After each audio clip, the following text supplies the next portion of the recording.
Coming up with the next big idea motivates so many of us here at EPRI, but not all of these ideas make it past the drawing board. How do you take an idea on the back of a napkin and turn it into the next innovation? I first learned how to do that from one of our senior technical executives, David Gandy.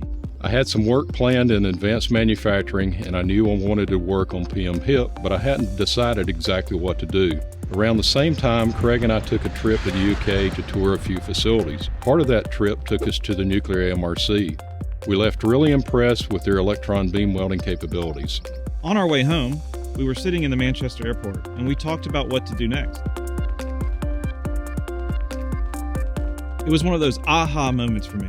We have the resources, we have the technologies to advance. Why not use them all together to show exactly what the industry wants to build? Craig spent most of the plane ride home working on our first draft of the pitch. I polished it up, and a few months later took it to the SMR workshop. We found our industry champion, and we got to work.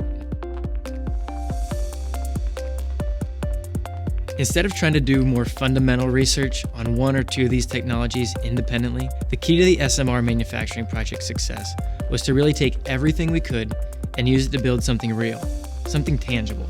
Reports can give technical information, but there's something visceral about standing in front of an entire RPV made using advanced techniques. Many of the individual technical achievements existed before this project, but communicating the value was hard.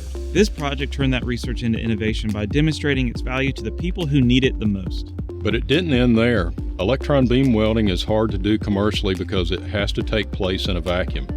That's where this hotel lobby in Sheffield comes in. We were early to another meeting with the nuclear AMRC and started brainstorming over coffee. We were talking about where to place the controls on a modular vacuum chamber when I realized what was happening. Once you've seen that moment happen, you recognize the next one. Everybody has had these coffee shop ideas, but turning them into something real is when they become an innovation. You take that idea and turn it into something solid. You put it down on paper, lay it out across the wall on sticky notes, and then decide where you're going to go with it.